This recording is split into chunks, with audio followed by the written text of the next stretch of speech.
ಎಲ್ಲ ಬೆಲೆ ಏರಿಕೆಯನ್ನ ಮಾಡಿ ಇವತ್ತು ರಾಜ್ಯದಲ್ಲಿ ಇವತ್ತು ಪರಿಸ್ಥಿತಿ ಎಲ್ಲಿಗೆ ಬಂದಿರ್ತದೆ ಅಂತ ಹೇಳಿದ್ರೆ ಈ ಸರ್ಕಾರಕ್ಕೆ ಸರ್ಕಾರಿ ನೌಕರಿಗೆ ಸಂಬಳ ಕೊಡೋದಕ್ಕೂ ಕೂಡ ದುಡ್ಡಿಲ್ಲ. 1ನೇ ತಾರೀಕು ಆದ್ರೆ ಪೊಲೀಸ್ ಇಲಾಖೆನಲ್ಲಿ ಸಂಬಳ ಕೊಡ್ತಾ ಇದ್ರು, ಇವತ್ತಿಗೂ ಕೂಡ ಇವತ್ತು ಪೊಲೀಸ್ ಇಲಾಖೆಗೆ ಸಂಬಳ ಕೊಡ್ತಕ್ಕಂಥ ಕೆಲಸ ರಾಜ್ಯ ಸರ್ಕಾರ ಮಾಡಿಲ್ಲ. ಇವತ್ತು ಮುಸಲ್ಮಾನರ ಓಲೈಕೆ ಎಲ್ಲಿ ತನಕ? ಯಾವ ಮುಸಲ್ಮಾನರಲ್ಲಿ ಇರ್ತಕ್ಕಂಥ ಬಡವ ಹೆಣ್ಮಕ್ಳು ಮದುವೆ ಹೋಗ್ತಾರೆ ಅಂತ 50,000 ರೂಪಾಯಿ ಕೊಡ್ತಾರಂತೆ ಸಿದ್ದರಾಮಯ್ಯನವರು. ಯಾಕೆ ಸಿದ್ದರಾಮಯ್ಯನವರೇ? ನಮ್ಮ ಹಿಂದೂಗಳಲ್ಲಿ ಇರ್ತಕ್ಕ ಬಡ ಹೆಣ್ಮಕ್ಳು ಕಾಣ್ತಾ ಇಲ್ವಾ ನಿಮಗೆ? ಹಿಂದೂಗಳು ಇರ್ತಕ್ಕಂಥ ಬಡ ಹೆಣ್ಮಕ್ಳು ಕಾಣ್ತಾ ಇಲ್ವಾ? ಇವತ್ತು ಯಾವ ಮುಸ್ಲಿಂ ಅಲ್ಲಿರ್ತಕ್ಕಂಥ ವಿದ್ಯಾರ್ಥಿಗಳು ಹೊರದೇಶಕ್ಕೆ ಕೊಟ್ರೆ 20 ಲಕ್ಷದಿಂದ 30 ಲಕ್ಷ ರೂಪಾಯಿ ಏರಿಸಿದ್ದಾರೆ ಹಣವನ್ನ.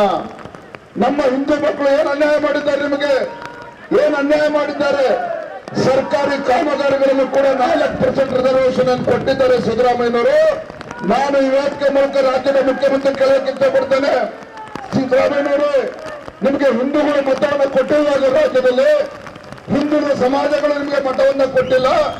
ಯಾಕೆ ಮುಸಲ್ಮಾನರನ್ನ ಓಲೈಕೆ ಮಾಡ್ತಕ್ಕಂಥ ರಾಜಕಾರಣ ನೀವು ಮಾಡ್ತಾ ಇದ್ದೀರಿ?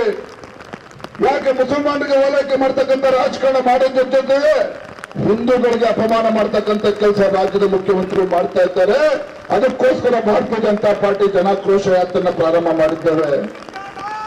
ಜನಾಕ್ರೋಶ ಯಾತ್ರೆ ಇವತ್ತು ರಾಜ್ಯದಲ್ಲಿ ಪರಿಷ್ಠ ಜಾತಿ ಪರಿಷ್ಠ ಪಂಗಡಗಳ ಮೀಸಲಿಟ್ಟಿರ್ತಕ್ಕಂಥ ಹಣವನ್ನ ದುರುಪಯೋಗ ಮಾಡ್ತಕ್ಕಂಥ ಕೆಲಸ ಕಾಂಗ್ರೆಸ್ ಸರ್ಕಾರ ಮಾಡ್ತಾ ಇದ್ದಾರೆ.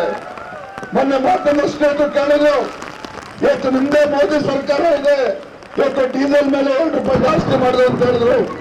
ಡೀಸೆಲ್ ಮೇಲೆ 2 ರೂಪಾಯಿ ಜಾಸ್ತಿ ಮಾಡಿದ್ರು ಸಹ ಜನಸಾಮಾನ್ಯರ ಮೇಲೆ ಹೊರೆ ಆಗ್ತಕ್ಕಂಥ ಕೆಲಸ ನರೇಂದ್ರ ಮೋದಿಜಿಯವರು ಮಾಡಿಲ್ಲ. ಇವತ್ತು ಮಾತುಕತೆ ಸಿದ್ದರಾಮಯ್ಯನವರು ನರೇಂದ್ರ ಮೋದಿಜಿಯವರು ಟೀಕೆ ಮಾಡ್ತಾರೆ, ಗೊತ್ತಿಲ್ಲ ಸಿದ್ದರಾಮಯ್ಯನವರಿಗೆ. ಇವತ್ತು UPA ಸರ್ಕಾರ ಇದ್ದಾಗ ಭಾರತ 13-14 ಸ್ಥಾನದಲ್ಲಿತ್ತು ಆರ್ಥಿಕ ಶಕ್ತಿಯಾಗಿ. ನರೇಂದ್ರ ಮೋದಿಜಿಯವರು ಕಳೆದ 10 ವರ್ಷಗಳ ಆಡಳಿತ ಪರಿಣಾಮವಾಗಿ ಭಾರತ ಜಗತ್ತಿನ 5ನೇ ದೊಡ್ಡ ಆರ್ಥಿಕ ಶಕ್ತಿಯಾಗಿ ಹೊರಹೊಮ್ಮಿದೆ ಅಂತ ಹೇಳಿದ್ರೆ ಇದು ನರೇಂದ್ರ ಮೋದಿಜಿಯವರ ದೊಡ್ಡ ನಾಯಕತ್ವದ ಪರಿಣಾಮ ಆಗಿತ್ತು. ಇದು ಆಗ್ತಾ ಇರ್ತಕ್ಕಂಥದ್ದು. ನಾವು ಇಷ್ಟು ಮಾತ್ರ ಹೇಳ್ತೇನೆ, ಇವತ್ತು ಭಾರತೀಯ ಜನತಾ ಪಾರ್ಟಿ ಇವತ್ತು ಹೋರಾಟ, ಈ ಜನಾಕ್ರೋಶ ಯಾತ್ರೆ ಯಾವುದೇ ಚುನಾವಣೆಗೋಸ್ಕರ ಅಲ್ಲ,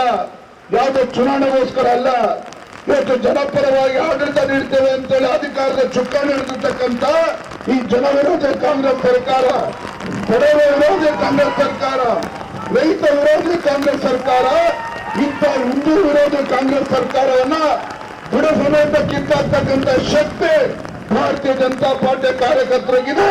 ಅದಕ್ಕೋಸ್ಕರ ಜನಕ್ರೋಶ ಯಾತ್ರೆ ಮಾಡ್ತಾ ಇದ್ದಾರೆ. ಆಗ ಇಷ್ಟ ಹೇಳ್ತೇನೆ, ಇವತ್ತು ವರ್ಣ ದೇವತೆಯ ಆಶೀರ್ವಾದದಿಂದ ನಮ್ಮ ಜನಾಕ್ರೋಶ ಯಾತ್ರೆಗೆ ಇನ್ನಷ್ಟು ಕೂಡ ಶಕ್ತಿ ಬಂದಿದೆ, ಬಲ ಬಂದಿದೆ. ರಾಜ್ಯಾದ್ಯಂತ ಪ್ರವಾಸ ಮಾಡಿ ಇಂಥ ಒಂದು ಜನವಿರೋಧಿ ಕಾಂಗ್ರೆಸ್ ಸರ್ಕಾರವನ್ನ, ಇಂಥ ಜನವಿರೋಧಿ ಒಬ್ಬ ರಾಜ್ಯದ ಮುಖ್ಯಮಂತ್ರಿಗಳ ಬಂಡವಾಳವನ್ನ ಬಯಲು ಮಾಡ್ತಕ್ಕಂಥ ಕೆಲಸ ಭಾರತೀಯ ಜನತಾ ಪಾರ್ಟಿ ಮಾಡ್ತದೆ. ಅದಕ್ಕೋಸ್ಕರ ಇವತ್ತು ಜನಾಕ್ರೋಶ ಯಾತ್ರೆ ಶುಭಕ್ಕೆ ಬಂದಿರ್ತಕ್ಕಂಥ ಆತ್ಮೀಯ ಕಾರ್ಯಕರ್ತ ಬಂಧುಗಳೇ, ಇವತ್ತು ಭಾರತೀಯ ಜನತಾ ಪಾರ್ಟಿ ಅಂತ ಹೇಳಿದ್ರೆ ಹೋರಾಟ ಅಂತ ಹೇಳಿದ್ರೆ ಭಾರತೀಯ ಜನತಾ ಪಾರ್ಟಿ ನಿಮ್ಮೆಲ್ಲರ ಆಶೀರ್ವಾದ ಬಲ ನಮ್ಮ ಹೋರಾಟಕ್ಕೆ ಇರಲಿ ಅಂತ ಹೇಳಿ ನಿಮ್ಮೆಲ್ಲರೂ ಕೂಡ ತುಂಬಾ ಸಂತೋಷ ಆಗಿದೆ. ಇಷ್ಟೆಲ್ಲ ಮಳೆ ಇದ್ರು ಕೂಡ, ಎಷ್ಟು ದೊಡ್ಡ ಸಂಖ್ಯೆಯಲ್ಲಿ ಮತ ಇದ್ರು ಕೂಡ ಇಲ್ಲಿದ್ದೀರಿ. ನಿಮ್ಮೆಲ್ಲರ ಪ್ರೀತಿ ವಿಶ್ವಾಸಕ್ಕೆ ಋಣಿಯಾಗಿದ್ದೇನೆ ಅನ್ನೋ ಮಾತನ್ನು ಹೇಳ್ತಾ ಪತ್ರಿಕಾದ ಮಾತನ್ನು ಸ್ನೇಹಿತರು ಕೂಡ ಹೊಂದಿದ್ದು ಮಾತಾಡುತ್ತೇನೆ. ಭಾರತ್ ಮಾತಾ ಕಿ ಬಿಜೆಪಿಯ ಜನಪರ ಹೋರಾಟಕ್ಕೆ ಶ್ರೇಷ್ಠ ಕಾಂಗ್ರೆಸ್ ಸರ್ಕಾರಕ್ಕೆ ಜಿಂದಾಬಾದ್.